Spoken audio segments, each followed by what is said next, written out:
أعوذ بالله من الشيطان الرجيم بسم الله الرحمن الرحيم نحمده ونستعينه ونستغفره ونؤمن به ونتوكل عليه اللهم صل وسلم على سيدنا محمد।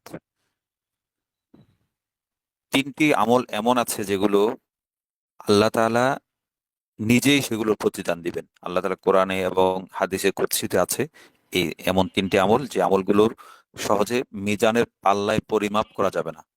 কিছু বিষয় এমন আছে না, যে যেমন দাড়ি পাল্লা, পাল্লাটা আমার ছোট হলে আর বস্তুটা যদি বড় হয়, অনেক বড় বস্তা, বস্তাকে আমি সাধারণ দোকানের পাল্লায় কি মাপতে পারবো? পারবো না।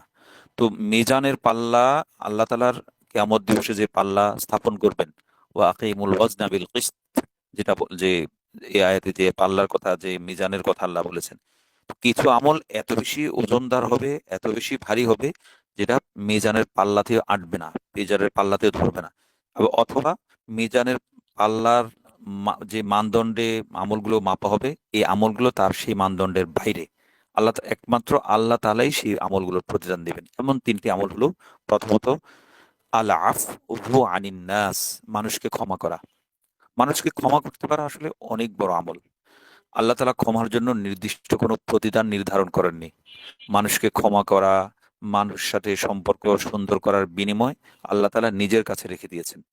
সূরা শূরা ৪০তম আয়াতে আল্লাহ তাআলা বলেছেন, ফামান আফা ওয়া আসলাহা ফাআজরুহু আলাল্লাহ। যে মানুষকে ক্ষমা করলো এবং মানুষের সাথে সম্পর্কটাকে সুন্দর করলো, সংশোধন করলো, উন্নত করলো, তার প্রতিদান একমাত্র আল্লাহ তাআলার উপর। আল্লাহ তাআলাই তার এই আমলের প্রতিদান দিবেন। দ্বিতীয় আমল দ্বিতীয় আমল হলো সবর, ধৈর্য ধারণ করা।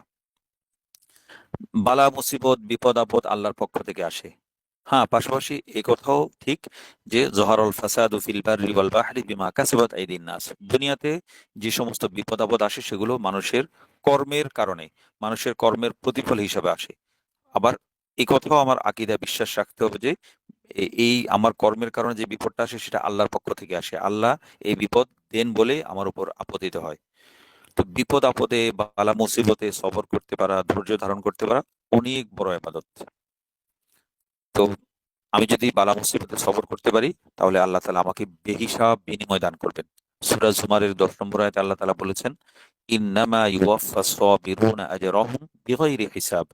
আল্লাহ তাআলা সবরকারীদেরকে হিসাবের বাইরে বেহিসাব, পরিপূর্ণরূপে ব্যাপকভাবে বেহিসাব প্রতিদান দান করবেন। সুবহানাল্লাহ।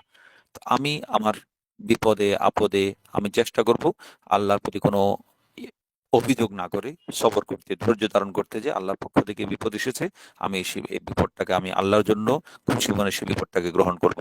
হ্যাঁ, পাশাপাশি দোয়া করবো, হে আল্লাহ আপনি আমাকে এই বিপদ থেকে উদ্ধার করে দেন, এই দোয়া করবো, কিন্তু কোনো অভিযোগ করবো না। তৃতীয় আমল হলো সিয়াম বা রোজা। সিয়াম বা রোজাও আরেক অমূল্য এবাদত, অপরিমেয় এবাদত, যেটা মিজানের পাল্লা আল্লাহ তালা পরিমাপ করবেন না। পরিমাপ না করেই আল্লাহ তালা এটার প্রতিদান দিবেন। আর সিয়াম বা রোজা আল্লাহ তালার অত্যন্ত প্রিয় এবাদত।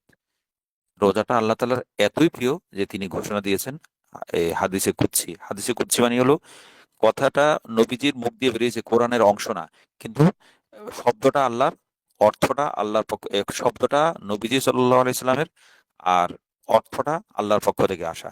এমন হাদিসকে বলা হয় হাদিসে কুদসি। এমন একটি হাদিসে কুদসিতে নবীজি সাল্লাল্লাহু আলাইহি সাল্লামের জবানিতে আল্লাহ তাআলা বলেছেন, কুল্লু আমালি বিনি আদামা লাহু। বনি আদমের প্রত্যেকটা কাজ নিজের জন্য, ইল্লা সাওমা, তবে রোজা ছাড়া।